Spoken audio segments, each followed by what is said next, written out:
بسم اللہ الرحمن الرحیم۔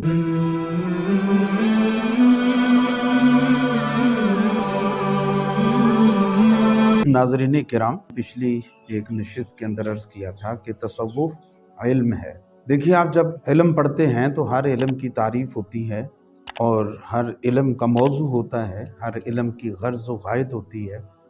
جس طرح فقہ ہے اور علم و صرف ہے، علم و نحو ہے، اسی طرح تصوف کی بھی تعریف ہے، اس کا موضوع ہے، اس کی غرض ہے۔ تو تصوف کی تعریف کے حوالہ سے اس کے بارے میں عارف باللہ سید علامہ احمد برنسی رحمۃ اللہ علیہ نے لکھا کہ تصوف کی تقریباً 2000 تعریفیں اور تفسیریں کی گئی ہیں۔ 2000 تعریفیں اور تفسیریں کی گئیں۔ یہ بڑا سمندر ہے علم تصوف۔ تو بہرحال علم تصوف ہے، اس کی تعریف کے حوالہ سے دیگر بزرگوں نے اس کی اپنی اپنی فہم اور اپنے اپنے علم کے مطابق اس کی تعریفیں کی۔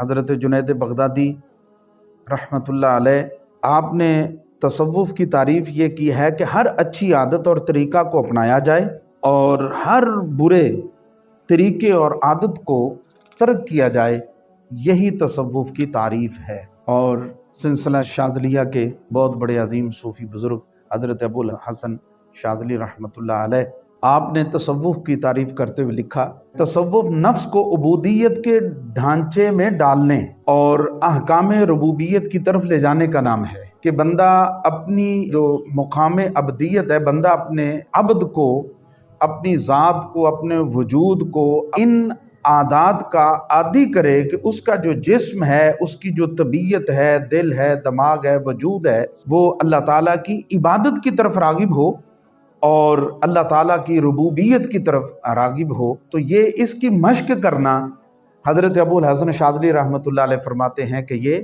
تصوف ہے۔ حضرت بایزید بسطامی رحمۃ اللہ علیہ سے آپ کے بلکہ وصال کے بعد، حضرت عجیب بات ہے کہ حضرت بایزید بسطامی رحمۃ اللہ علیہ کے وصال کے بعد آپ سے تصوف کا مفہوم پوچھا گیا۔ تو آپ سے پوچھا گیا تو آپ رحمۃ اللہ علیہ نے خواب کے اندر اپنے اس مرید کو، سالک کو فرمایا کہ تصوف یہ ہے کہ راحتوں کو چھوڑ کر، سکون اطمینان کو، راحتوں کو چھوڑ کر مشقتوں کو برداشت کرنے کا نام تصوف ہے۔